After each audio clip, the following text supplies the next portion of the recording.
For 2 decades, my son completely shut me out of his life. He wouldn't speak to me and ignored every single attempt I made to reach him until the moment I became wealthy. Suddenly, he invited me to celebrate Christmas as if nothing had ever happened between us. But I had prepared for this moment.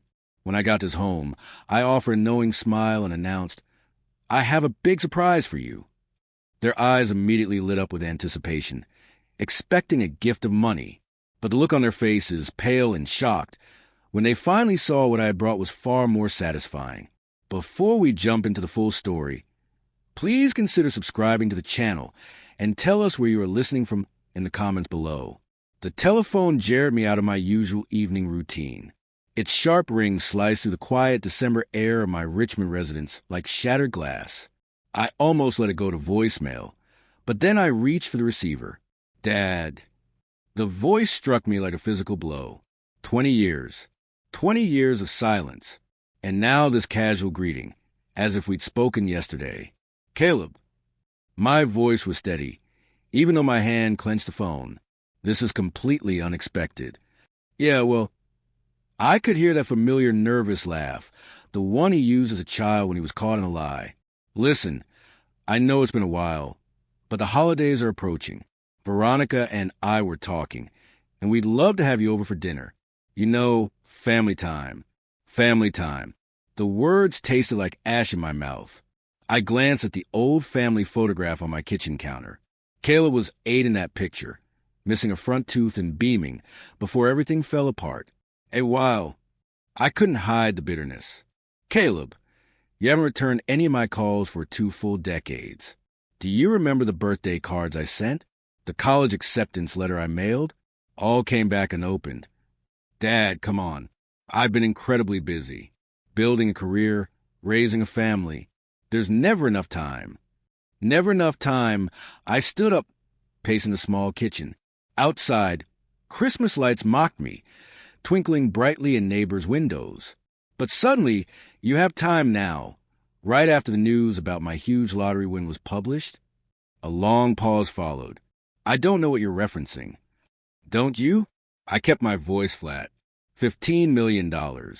It was the main headline of the Richmond Gazette just last month. Quite the timely coincidence. This sudden invitation. "Dad, that's not... I mean, I am happy for you, but that's not why I'm calling. We just thought it would be nice to reconnect. You're getting older and I'm getting older." I almost laughed out loud. "I've been getting older for 20 years, Caleb." I told him. "Where were you when I had my major heart surgery? When I spent the holidays completely alone in this empty apartment, year after year?" His tone shifted, becoming instantly defensive. "Look, I know things haven't been perfect between us, but that's in the past. We're family. That should mean something." Family. The word hung in the air like an accusation. I thought of all the times I had sat by this phone, hoping it would ring. "You're right," I finally said. "Family does count for something. I'll be there." "Really? That's fantastic, Dad. Christmas Eve, around 6. I'll text you the location." "You do that." I paused, letting the silence stretch. "And Caleb, I have a surprise for you." "A surprise?" His voice brightened, and I could practically hear the dollar signs ringing. "What sort of surprise?" "You'll see." I hung up before he could reply. I set the phone down carefully, my hands trembling only slightly. The kitchen felt different now, charged with possibility. Outside, the snow had started to fall, dusting the quiet streets of Richmond with white. I stood there, lost in thought, my mind going back to the last time I'd seen my son. It had been so long, but some wounds never truly close. They simply wait, buried under years of resignation and quiet endurance, until the right moment comes for them to be exposed. I walked to the window, watching the snowfall, and remembered how it all began. The sight of the snow reminded me of that December 2 decades ago, when the world I'd built fell apart. I was in this same kitchen, though the house felt much warmer then, full of life and the promise of family. Veronica was packing, suitcases spread out on the floor like fresh wounds. "You are an utter failure, Arthur." Her words were sharp and cruel, in my memory. 48 years old, and what's your achievement? A dead-end role as financial controller at Sterling and Company, a mortgage we can barely service, and all those silly dreams that will never materialize.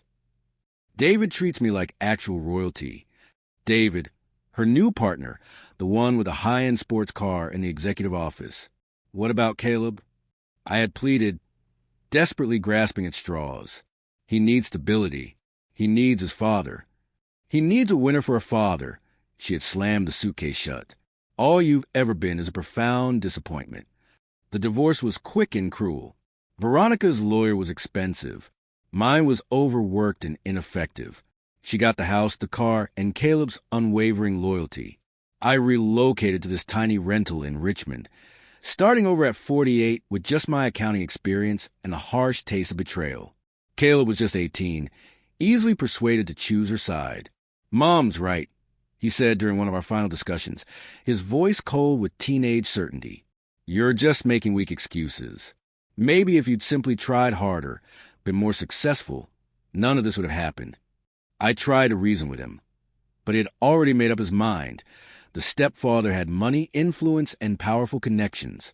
What did I have? A small apartment and a broken heart. 20 years of silence followed. 20 years of returned birthday cards. Of phone calls that went straight to voicemail. Of Christmas mornings spent alone in this quiet place. I learned to cope with the emptiness, finding meaning in smaller things, my work, my reading, the occasional kindness of neighbors. But I never stopped hoping that someday my son would remember the man who taught him to ride a bike, who stayed up all night when he had a fever, who loved him unconditionally, even when love was not enough for them. The lottery win changed everything. $15 million tax-free, from a ticket I bought on a whim at a quick-stop deli.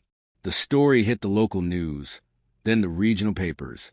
Within a week, my phone was ringing constantly.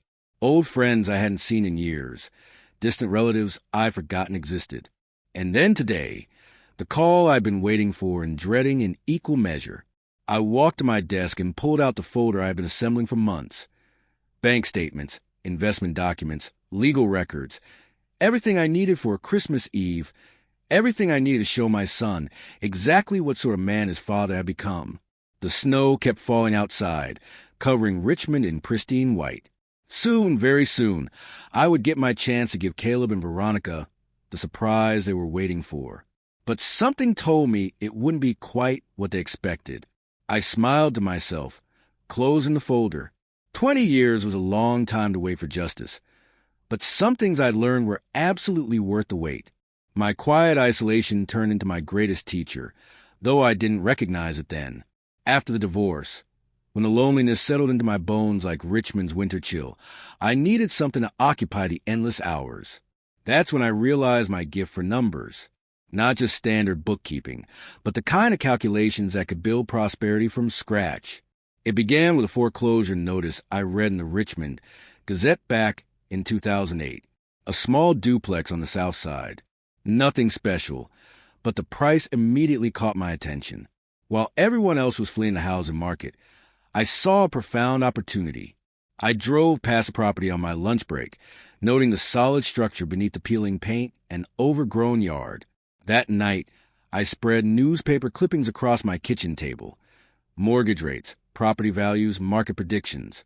I devoured them all like a starving man. "You're certain about this, Mr. Vance?" The banker looked at me skeptically over his glasses. "Real estate is a dangerous market right now." "I'm sure." I signed the papers with steady hands, though my heart was pounding. It was every penny I'd saved since the divorce, plus a small loan against my modest retirement savings. The duplex became my evening project. I'd drive there after work, tools rattling in my trunk, and spend hours scraping paint, repairing leaks, replacing damaged boards. The physical work felt meaningful, purposeful. For the first time in years, I was creating something instead of just surviving. 6 months later, I had tenants, a young couple starting out, grateful for clean walls and working plumbing. The rent covered my mortgage with a small profit left over. I immediately reinvested, buying another duplex, and then another. The economic downturn was my perfect opening. While others lost fortunes, I built mine quietly, one careful purchase at a time. I learned to assess neighborhoods like books, spotting potential where others saw only problems. The midnight calculations became routine, spreadsheets glowing on my computer screen, tracking income and expenses with methodical precision. By 2015, I owned 14 properties throughout Richmond. By 2020, I managed 25. I continued to live in the same small rental, drove the same reliable Toyota Camry, and wore the same modest clothes. But beneath the surface, I was accumulating power, the kind that came from smart decisions made in patient solitude. The lottery win was sheer luck, but it landed on a solid base I had built through discipline. $15 million added to what I had already earned through sweat and strategy. I was worth more than Caleb could possibly imagine, more than Veronica would ever believe. I glanced at the clock. It was nearly midnight. The snow had stopped, leaving Richmond wrapped in pristine silence. Tomorrow would bring new challenges, new chances to prove that the quiet man they dismissed as a failure had become something else entirely. Did Caleb truly know the full extent of what I'd accomplished? Did he understand that his father wasn't just lucky, but smart? I highly doubted it. In his mind, I was still the broken man who lost everything 2 decades ago. But that man was gone, replaced by someone who learned to turn loneliness into strength and failure into triumph. The house settled around me with familiar sounds. I had work to do, plans to finalize. Christmas Eve was approaching, and I intended to be completely ready. Morning came with fresh snow dusting the windows, and I was sipping coffee when the phone rang again. The sound made me pause, cup halfway to my lips. 2 calls in 2 days after 2 decades of silence. Arthur. Veronica's voice hit me like a cold wind. Still that same breathless quality she used when she wanted something, though age had roughened the edges. I hope you don't mind this call. I got your number from Caleb. I set my coffee down carefully. Veronica, how thoughtful of you to reach out. Listen, I know things ended poorly between us, but we share a son. Doesn't that mean anything, right? Caleb is in serious trouble. Arthur. Serious. He needs help, and I thought, considering your recent financial boom, I could hear rustling in the background, whispers. Then Caleb's voice, faint but clear, asked for a higher amount. Tell him it's urgent. What kind of trouble? I kept my voice neutral. His business, you know how it is. The startup world is so volatile. He's got investors breathing down his neck, and if he doesn't secure the capital soon... She let the sentence hang dramatically. I hate to ask, but could you help? For old time's sake. More whispers. Say it's for the grandkids' future. It's for the grandkids' future, Veronica continued, her voice taking on that pleading quality I remember from our marriage. You don't want them to suffer because of business problems, do you? I watched the steam rise from my coffee cup, thinking of all the times I'd fallen for this routine. The manufactured crisis, the emotional manipulation. How much are we talking about? I asked. 200,000 would cover the immediate problems. But if you could manage 300, another whisper. Maybe 400 just to be totally secure. I almost laughed. 400,000, requested as casually as asking for directions. I see. Arthur, I know you're still upset about the past, but this is bigger than our problems. This is about family, about doing what's right. What's right? I repeated the words slowly. Tell me, Veronica, what was right about 20 years of silence? What was right about returning birthday cards unopened? What was right about teaching our son to treat his father like a stranger? Her voice hardened instantly. That's ancient history. We're talking about now, about your son's future. I won't give you a cent. The words came out cleaner than I'd expected, without any anger or bitterness. Just the fact. What? She sounded genuinely shocked. Arthur, you can't be serious. You won millions of dollars. What's a few $100,000 to help your own son? Not a cent, I repeated. Not now. Not ever. But you love him. You're his father. How can you just abandon him when he needs you most? I thought of all the times I had needed them, all the reaching out that had been ignored. I learned from the best. You're making a mistake. You will regret this. I don't think I will. The line went dead. She hung up on me. I set the phone down and watched the snow continue to fall outside my window. The silence felt different now. Not empty, but full of possibility. I had passed the test. 20 years ago, I would have written a check, desperate to buy back their affection. But the man I had become understood something the old Arthur never had. Respect couldn't be purchased, and love that came with a price tag wasn't love at all. Sleep evaded me that night, and by dawn, I knew my final move. The morning light cast long shadows across my kitchen floor as I sat with my coffee. One more test, one final confirmation of what I have already suspected. I picked up the receiver and dialed Caleb's number, my fingers steady despite the weight of what I was about to do. Dad. He sounded surprised, maybe even pleased. I didn't expect a call so quickly. I've been thinking about what your mother said yesterday, about your problems. Oh, that? His voice shifted, becoming more guarded. She probably made it sound worse than it is. You know how she worries. I leaned back in my chair, watching the winter wind rattle my windows. Actually, Caleb, I called because I have some problems of my own. Problems? Financial ones. I let the words hang in the air, noting how his breathing changed slightly. I'm afraid I made some very bad decisions with the lottery funds. I got swept up in cryptocurrency investments, Bitcoin, all those digital assets everyone talks about. Oh, no. But his tone wasn't sympathetic. It was calculating. How bad is it? Pretty bad. Lost almost everything in a massive market correction last week. Volatile, they warned me, but I didn't listen. I paused, letting him absorb this fabrication. I might have just enough left to cover Christmas dinner, but not much more. The silence stretched between us. I could almost hear his thoughts shifting, recalibrating. Well, he said finally, his voice cooler than a Virginia winter. That's truly awful, Dad. I guess these things happen. They do. I waited, giving him a chance to offer comfort, support, anything that might resemble filial concern. So, about Christmas, he cleared his throat. Maybe it would be better if you stayed home this year. I mean, with everything you're trying to fix with your finances, you should focus on that. There it was, the mask slipping completely away. I see. I kept my voice neutral, though inside I felt a cold satisfaction. So, the invitation is off the table. It's just, you understand, right?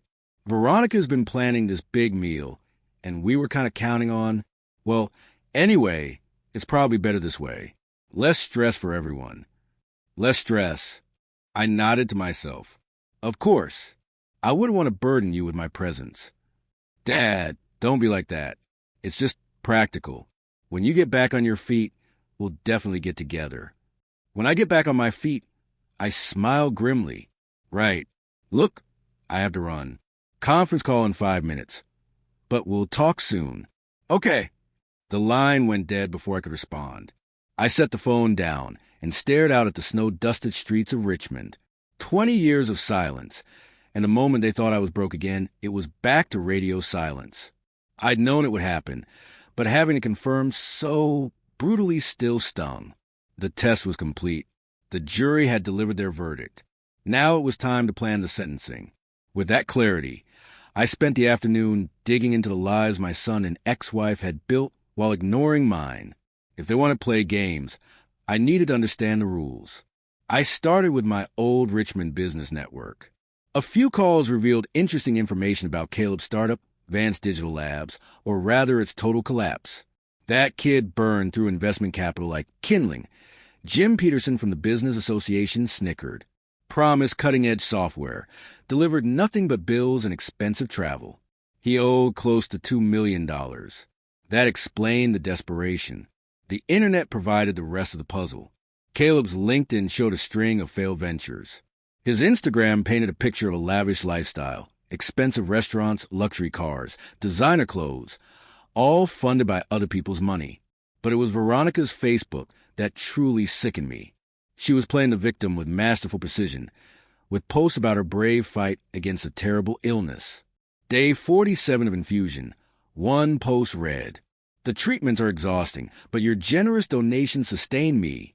I scrolled through months of similar posts. Thousands of dollars in donations from well-meaning strangers, all based on a lie. A quick check of Commonwealth Medical Center records through a contact who worked in administration, Brenda Lewis, confirmed my suspicions. No illness, no treatments, not even a minor procedure. I cross-referenced her post with Caleb's spending. The timing was too perfect to be coincidental. They were working together, a mother and son team, bleeding money from strangers while ignoring a man who'd actually earned his wealth through honest work. I compiled everything into a folder. Bank records, social media screenshots, testimonials from burned investors, a paper trail that painted a clear picture of systematic fraud and emotional manipulation. The irony was profound. They dismissed me as a failure. But that same man had built a fortune through patience and strategy, while they built nothing but debt and deception. I closed my laptop as evening fell over Richmond. The phone rang again, but I let it ring. Let them wonder. Let them worry. Christmas was still days away, and I had work to do. Dawn brought focus, and I reached the phone. Time to see just how far my son's greed would take him. Caleb answered on the second ring. "Dad, this is unexpected. Twice in 2 days." "I have good news," I said, settling into my chair. "Remember those cryptocurrency investments I told you about? The ones that wiped me out?" "Yeah. Well, I managed to recover most of it. Day trading, bought the dip and rode it back up. Turned out better than I expected." The silence stretched for exactly 3 seconds. That's fantastic, Dad. I'm so relieved. I was worried about you." The lie came so easily to him. "So I was thinking," I continued, "maybe Christmas is back on, if the invitation still stands." Of course it does. Veronica will be thrilled." Another lie. I could hear the calculations clicking behind his words. "Actually, Dad, speaking of Christmas," his voice became intimate. "I know this is awkward to bring up, but since you mentioned your financial recovery, I was wondering if you might consider helping me with something." I smiled grimly. "Oh, is this your business opportunity? It's time sensitive, the kind of deal that could set me up for life. But I need to move quickly. 300,000 would cover my entry stake. 300,000. Speak. That's a significant amount, Arthur." I know. But Dad, this isn't just about me. It's about securing the family's future, your grandchildren's future. And honestly, after everything that's happened between us, I thought this might be a way to, start fresh." The manipulation was breathtaking. "Tell me more about this opportunity." I said, "It's in the tech sector, AI development. Revolutionary stuff. The initial investors are projecting returns of 500% within 18 months. The same pitch he'd used before. 500%. That sounds almost too good to be true. I know it sounds crazy, but Dad, that's how these breakthrough technologies work. I'll need to think about it." I said finally, "Of course. But, Dad, time really is a factor here. The window closes after Christmas. So if you're going to do this, we'd need to move fast." "I understand. Let me sleep on it. That's all I can ask." "And Dad, thanks for even considering it. It means everything to me." I hung up and wrote a single word on my notepad. Confirmed. With that bait set, I turned to the contacts I had compiled. The investors Caleb had burned deserved to know where their money had gone. I started with the venture capital firm. The receptionist transferred me to a Mr. Harrington. "You're calling about Caleb Vance?"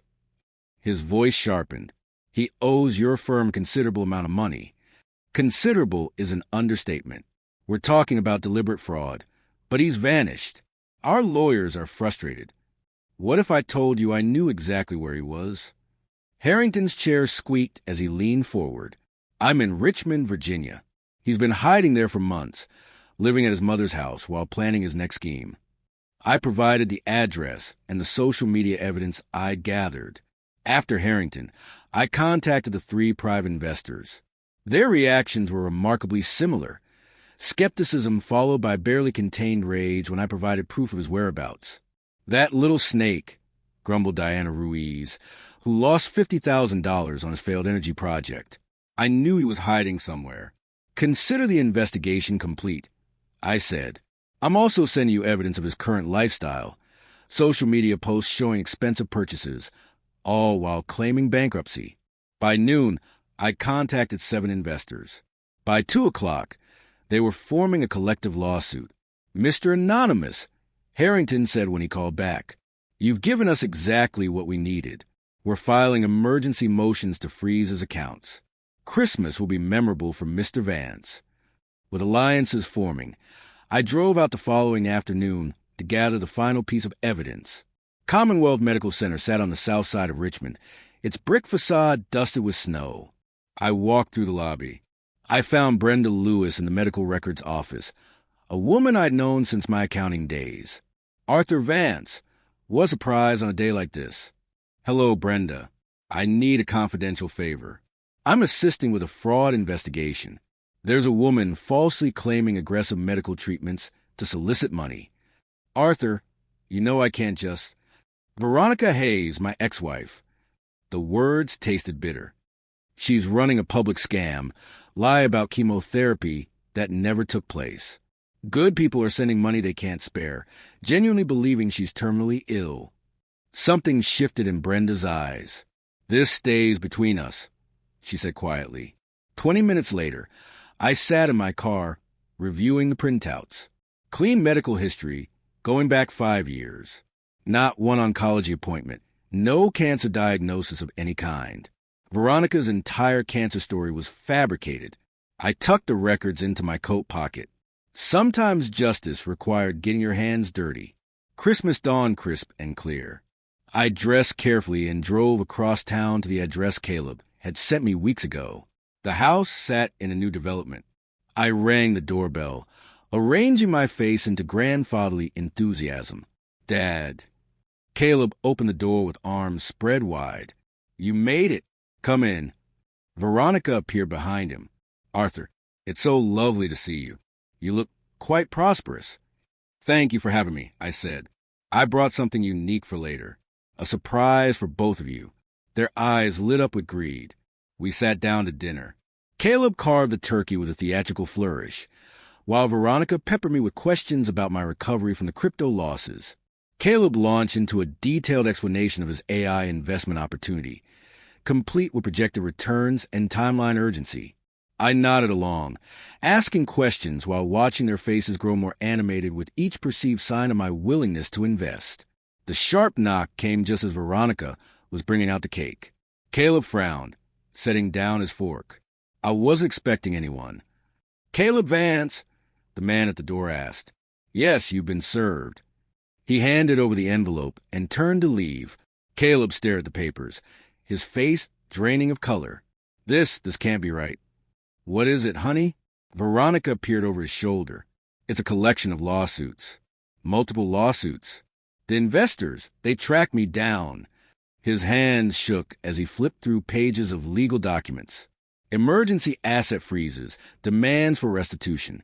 How did they even know where I was? These things have a way of catching up with people. I observed mildly. Oh, no, Veronica said. Arthur, this is terrible timing. Right during our Christmas dinner. Caleb was pacing now. I need to call my lawyer. How much do they want?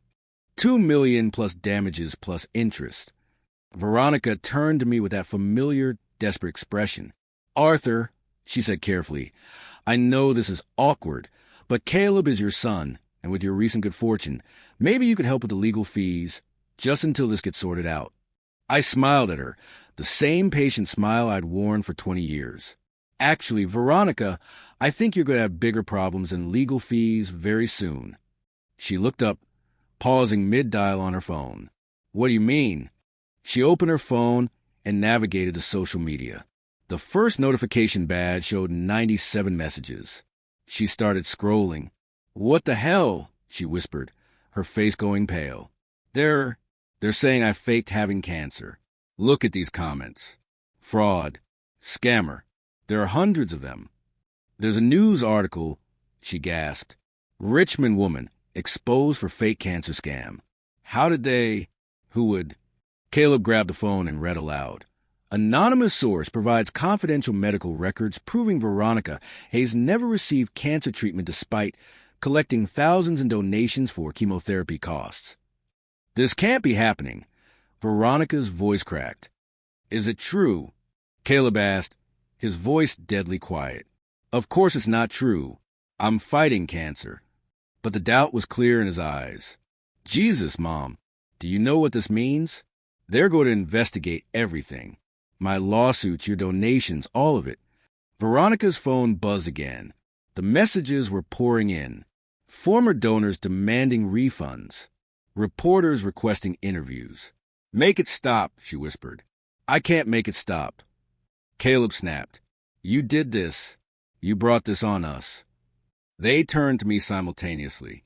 Arthur, Veronica said, her voice turning syrupy despite the panic. You said you had a surprise for us. Please tell me you brought what we discussed. The money for Caleb's investment. We need it now more than ever. Caleb nodded eagerly. Dad, I know this looks bad, but we can fix this. With your help, we can hire the best lawyers. I stood up slowly, setting my coffee cup down. Actually, I have delivered your surprise already. The words hung in the air. I walked to the coat rack and pulled on my jacket. What do you mean? Veronica's voice was sharp with rising panic. I mean exactly what I said. I've already given you precisely what you deserve. But the money, Caleb started, there is no money. Not for you. I walked to the door, their confused voices following me. Arthur, wait. You can't just leave. We need to talk about this.